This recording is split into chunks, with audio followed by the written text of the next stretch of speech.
In 1932, a farmer named Walter Hayes stood in his empty kitchen in rural Nebraska and counted 7 cents. 7 cents. His wife had just given birth to their 4th child. The bank had taken the farm 2 months earlier. There was no food assistance, no welfare check, no safety net of any kind. And yet, Walter Hayes and his family did not just survive that year. They survived the entire Depression, raised all 4 children to adulthood, and never once accepted what they would have called charity. How? The answer lies in 25 skills, habits, and community practices that have been almost completely forgotten by modern Americans. And I have to warn you right now, number 7 on this list is going to make a lot of people deeply uncomfortable, because it reveals something about how dependent we have become on systems that could fail at any moment. Make sure you subscribe before we get there, because this is the kind of information that changes how you see everything around you. Number 25 will surprise you. Let's begin. Number 25. Families stopped buying anything they could make themselves.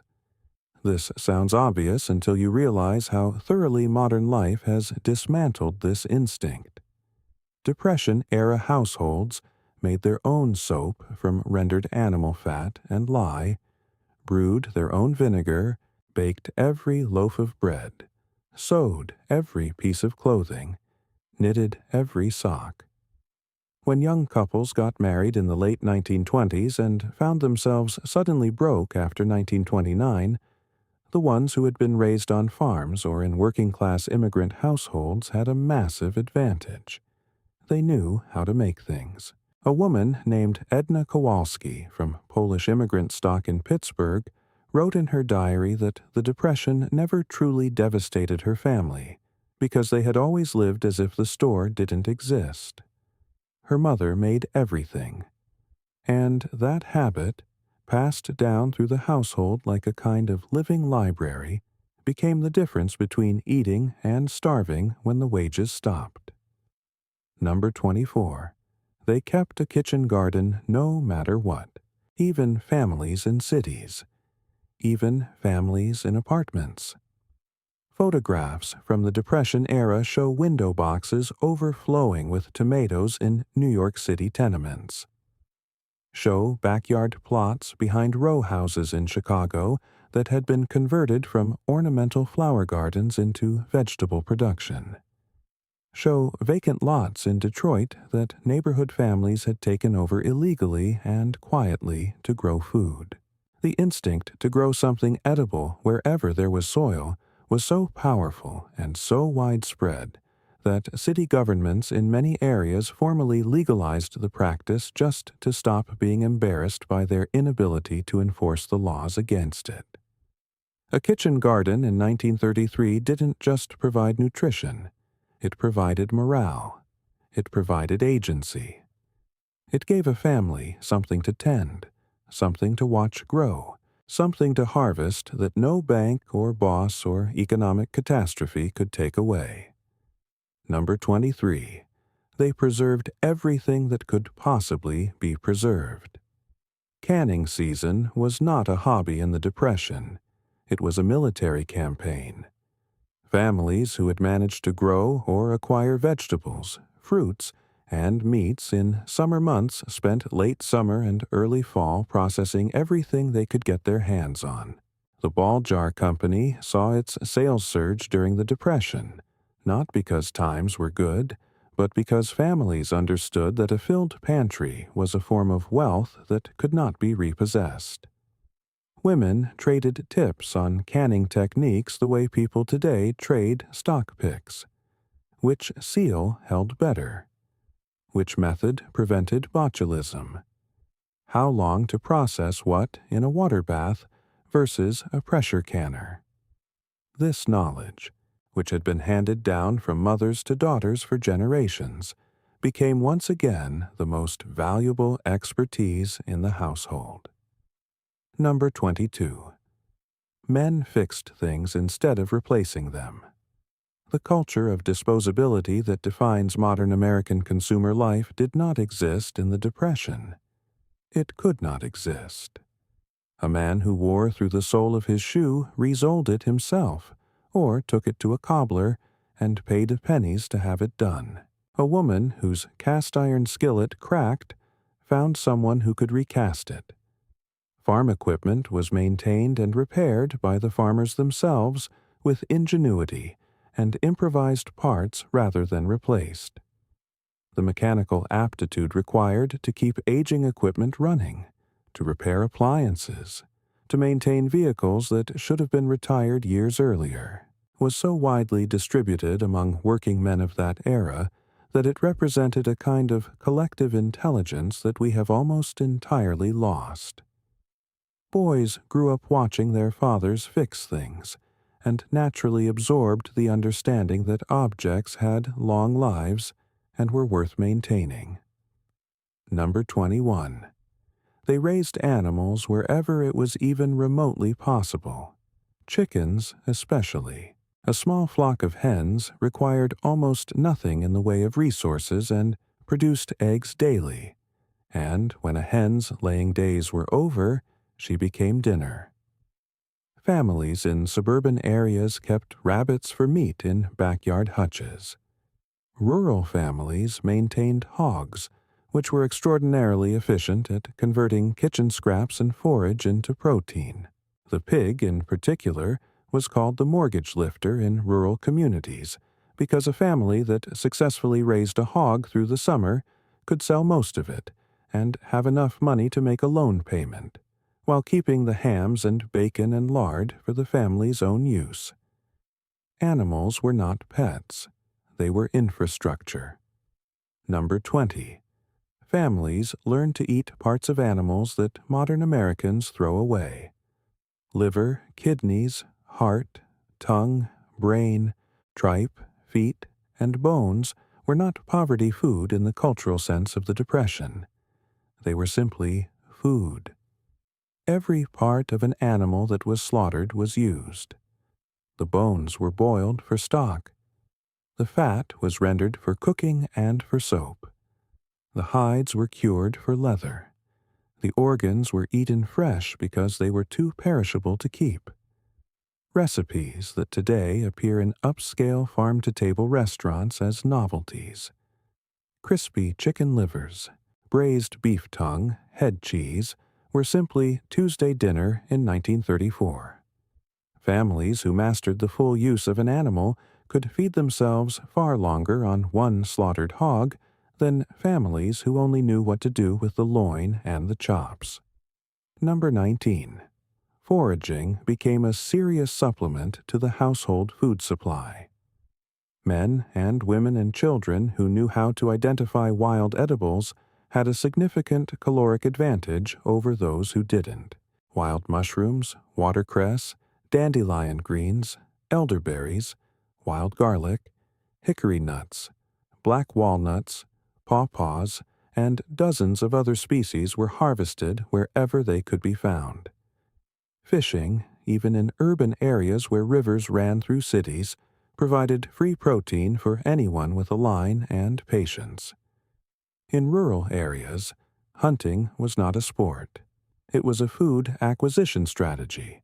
A family that could put a deer in the smokehouse in November had made a significant investment in its own survival that cost nothing beyond the time, skill, and a small amount of ammunition. Number 18. Women became expert at stretching and substituting ingredients. This was a skill that required genuine knowledge and creativity, and women of the Depression era developed it to a level that is astonishing by modern standards. Flour was extended with cornmeal or oats. Sugar was replaced with molasses, honey, or corn syrup. Butter was replaced with lard or margarine. Coffee was stretched with chicory or replaced entirely with roasted grain beverages. Meat was stretched across dishes that used it more as a flavoring than as a main ingredient, with beans, lentils, rice, or cornmeal making up the bulk of the calories. Women traded these adaptations through recipe sharing, through church newsletters, through neighbors talking over fences, creating a distributed knowledge network that functioned as a kind of informal survival manual for the entire community. If you're still watching, leave a comment right now, telling me which of these skills you already know how to do. I want to see how many people watching this channel are actually prepared. Number 17. Children worked as meaningful contributors to the household economy. This is the one that makes modern people uncomfortable, and it should prompt some reflection. Depression-era children were not decorative. They were not customers. They were workers. From the age of 6 or 7, children had genuine responsibilities that contributed real value to the household. Girls learned to cook, sew, preserve, and care for younger siblings. Boys learned to tend animals, maintain gardens, chop wood, and assist with repairs. By their early teens, children in farming families were capable of running significant portions of a farm's daily operations independently.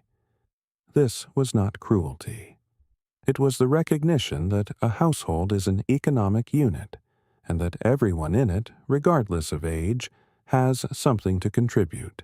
The result was not traumatized children, but extraordinarily capable young adults who entered their 20s with practical skills that their modern counterparts often don't develop until their 30s, if ever. Number 16. Communities organized cooperative work groups. When a task was too large for one family to complete alone, neighbors helped each other. Barn raisings are the famous example. But the cooperation ran much deeper and more continuously than that. Harvest crews moved from farm to farm, bringing in crops that would have rotted on any single family trying to work alone. Quilting bees and canning bees brought women together to work through large preservation tasks collectively, while sharing knowledge and maintaining social bonds. Men shared equipment that no single family could afford to maintain, but that multiple families could collectively keep operational. The social architecture of rural and small-town America during the Depression was built on this kind of reciprocal labor exchange, and it functioned as a remarkably effective substitute for cash. Number 15. Families dramatically reduced their need for cash by producing what they consumed. The barter economy that re-emerged during the Depression was not primitive. It was sophisticated and it was rational. A family that could produce eggs, milk, vegetables, preserved foods, hand-sewn clothing, repaired equipment, or skilled labor of any kind had something to exchange for the things it couldn't produce. A doctor in many rural communities accepted eggs, garden produce, or a day of farm labor as payment for a medical visit. A dentist accepted firewood or canned goods. The reduction of cash dependency was not a retreat to primitivism. It was an intelligent adaptation to an environment where cash had become scarce while skills and goods and labor remained available. Number 14.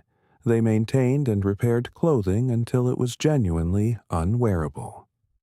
A pair of overalls in the Depression was not discarded when it developed a hole. It was patched. When it developed another hole, it was patched again. When the patches themselves wore through, the fabric was cut down for use as rags, or the denim was repurposed for quilts, or the usable sections were incorporated into entirely new garments. Children's clothing was routinely made from adult clothing that had been outgrown or worn to the point where the best sections could be salvaged and recut. The skill of taking damaged textiles and making them useful again was so normal that women who couldn't do it were considered genuinely lacking in an essential competence. Number 13. Fuel was gathered, not purchased. In rural areas, wood was the primary heating and cooking fuel, and it was cut from woodlots by the families themselves, or traded for in labor with neighbors who owned timber. Families who did not have access to wood gathered coal that had fallen from passing trains along railroad rights-of-way, in a practice that was technically illegal but universally tolerated. In urban areas, families burned anything that would generate heat, including furniture that had become surplus when rooms had to be abandoned due to inability to pay for heating. The calculation of how much fuel was required to survive a winter and how to acquire it was a serious household planning exercise. Running out of heat in January in Minnesota or Ohio was not a discomfort. It was a death sentence. Don't forget to subscribe if you haven't already. What you're learning right now is not history. It's a template. Number 12. Medicine was largely homemade and community-based. Professional medical care was inaccessible for most Depression-era families, not because doctors didn't exist, but because they cost money that didn't exist. Families relied on herbal preparations that had been used for generations, on community knowledge passed between neighbors, on midwives rather than hospital deliveries, and on the basic preventive principle that it was far better to stay healthy than to try to afford treatment. Castor oil, turpentine preparations, poultices made from mustard or onion or flaxseed, elderberry syrup, garlic preparations, willow bark tea for fever. These were not superstitions. Many of them had genuine efficacy, and the families who maintained this knowledge base had a meaningful advantage over those who had abandoned it during the more prosperous 1920s. Number 11. Families moved in together and shared resources across generations. The nuclear family household, which Americans came to regard as normal and desirable after World War II, was largely an invention of post-war prosperity. During the Depression, the multi-generational household was not a failure. It was a strategy. Grandparents moved in with adult children, or adult children moved back with parents. In-laws shared houses. Extended family members who had lost jobs or homes were absorbed by relatives who had managed to hold on to theirs. The consolidation of multiple income streams, multiple skill sets, and multiple hands into a single household dramatically reduced the per capita cost of survival. An elderly grandmother who couldn't work outside the home could cook, sew, watch children, and preserve food, while younger adults worked whatever jobs existed. Every person added something. Number 10. They developed multiple income streams simultaneously. The Depression destroyed the idea of the single employer providing a family's entire livelihood. Families who survived most successfully were those who had diversified their income into many small streams rather than depending on one large one. A man might have a part-time job at a local factory, take in repair work on evenings and weekends, sell eggs from backyard chickens, trade skilled labor to neighbors, and contribute seasonal farm labor to nearby operations during harvest. None of these activities alone would sustain a family. Combined, they could. This portfolio approach to income was standard practice among surviving families, and represented a return to the economic logic of the pre-industrial household, where a family was itself a small diversified economic enterprise. Number 9. Women took on paid work outside the home without social stigma. This was a quiet revolution that the Depression forced on communities that had previously held strong ideological commitments to women as purely domestic figures. When survival required it, those ideologies bent. Women did laundry for households that could afford to pay a small amount. They took in sewing and alterations. They sold baked goods and preserved foods. They kept boarders in spare rooms. They worked as domestic servants in wealthier households. They did field labor during harvest seasons. The economic contribution of women to Depression-era household survival was enormous and has been systematically underestimated in the historical record, partly because so much of it occurred informally and outside official economic accounting. Number 8. Families kept meticulous track of every expenditure and resource. The casual relationship to money and spending that characterizes modern middle-class American life. The unexamined subscription fees, the purchased coffees, the items left to expire in the back of the refrigerator, was simply not possible in the Depression. Every cent had a purpose. Every item in the pantry was mentally inventoried. Women kept household accounts that tracked income and expenditure to the penny, not as a financial hobby, but as a survival necessity. Knowing exactly how much flour remained, how many eggs were being produced versus consumed, how many cords of wood were in the stack, and how many weeks of provisions were on hand was the difference between adequate planning and dangerous ignorance. Number 7.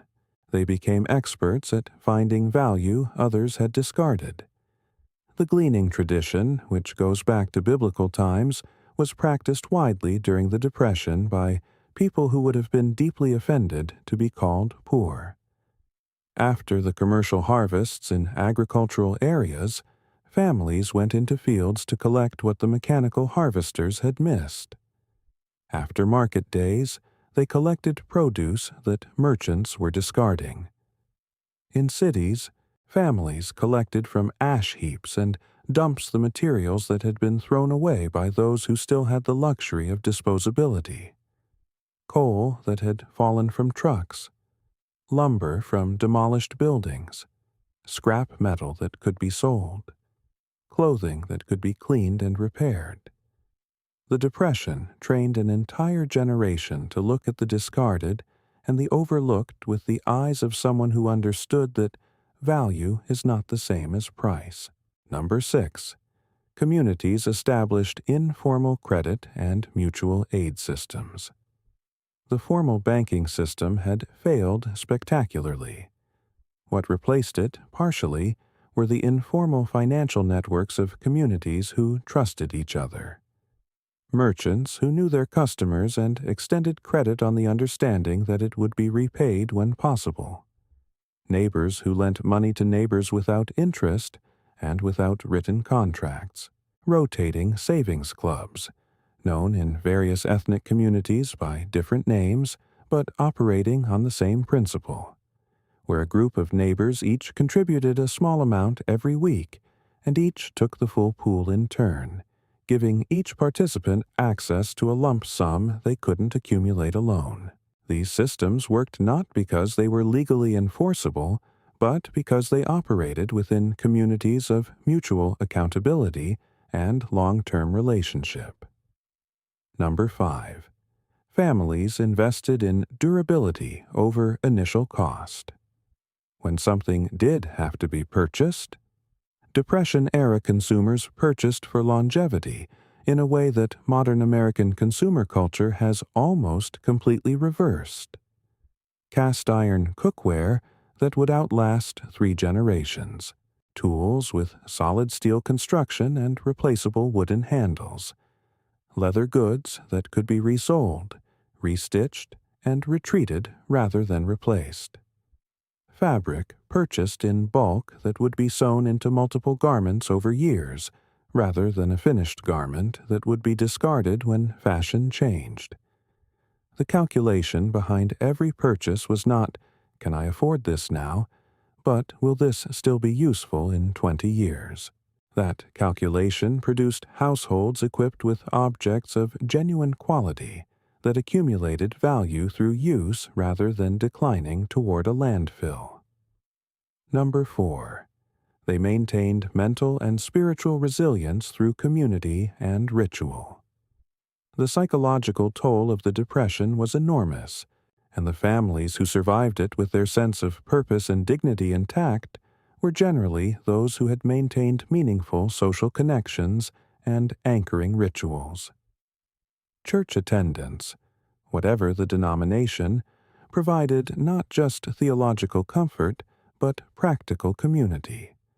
News, job leads, mutual aid, shared meals, and the consistent message that a person's value was not measured by their economic productivity.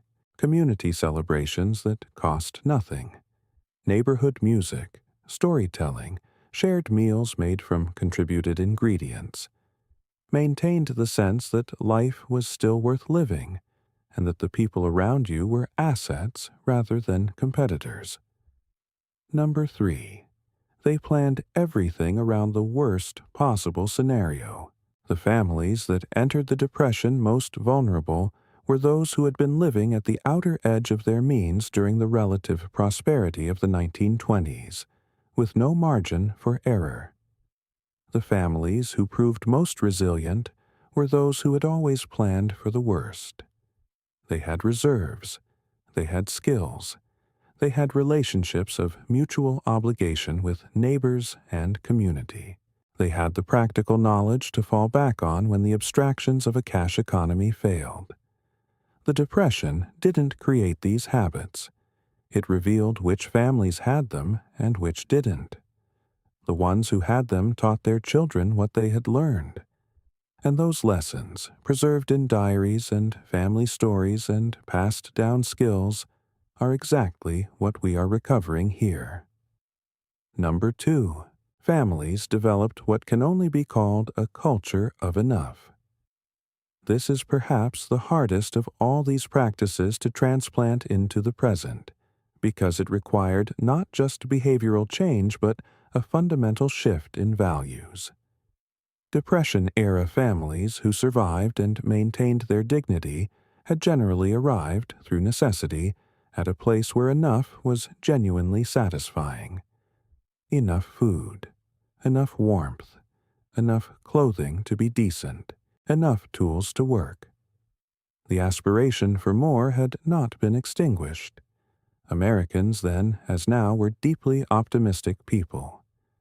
But it had been decoupled from daily contentment. The ability to feel that what you had was sufficient, rather than perpetually feeling the deficit of what you lacked, was not a failure of ambition. It was a psychological technology that made everything else on this list possible. And now, number 1, the skill that underlies every single item on this list. The practice that separated families who merely scraped by from families who built something lasting during the worst economic crisis in American history. The one thing that, if you leave this video having absorbed nothing else, I want you to carry with you. Number 1. They shared knowledge freely and without reservation. The woman who had mastered a reliable method for canning tomatoes without a pressure cooker didn't treat that knowledge as a competitive advantage. She taught it to her neighbor. The man who had figured out how to keep his truck running on minimal maintenance shared that information with every man on his road. The midwife who had learned to manage difficult deliveries passed her knowledge to younger women who might need it. The farmer who had developed a drought-resistant approach to dry-land wheat farming published his methods in the county agricultural paper for free. The culture of knowledge sharing that pervaded Depression-era communities was not charity. It was intelligence. Every person in a community who had a critical skill was a resource for everyone in that community. Every person who lacked a critical skill and couldn't acquire it was a potential liability for everyone around them. People taught each other because they understood, at a level that most modern people have lost touch with, that human knowledge is not a commodity to be hoarded. It is a commons to be maintained. It is the most renewable resource that exists. It is the thing that, when freely shared, makes everyone who receives it stronger and costs the giver nothing at all. The families who survived the Depression without government assistance did not do so because they were tougher than us in some mystical way, or because times were simpler, or because they didn't have our problems. They survived because they had built, through habit and community and transmitted knowledge, a set of capabilities that made them harder to destroy than their circumstances. They raised children who knew how to grow food, preserve it, repair things, work together, plan for failure, and teach what they knew. And then those children raised children who mostly forgot all of it, because prosperity made forgetting possible. The question this video leaves you with is not historical. It is intensely personal. Of the 25 practices on this list, how many do you actually have? Not how many have you read about? Not how many do you find interesting? How many are genuinely yours, embodied in your hands and your habits and your daily life? Write that number in the comments below. And if the answer makes you want to change something, start with the knowledge. Watch more, read more, learn more, and then, more importantly than any of that, teach someone else.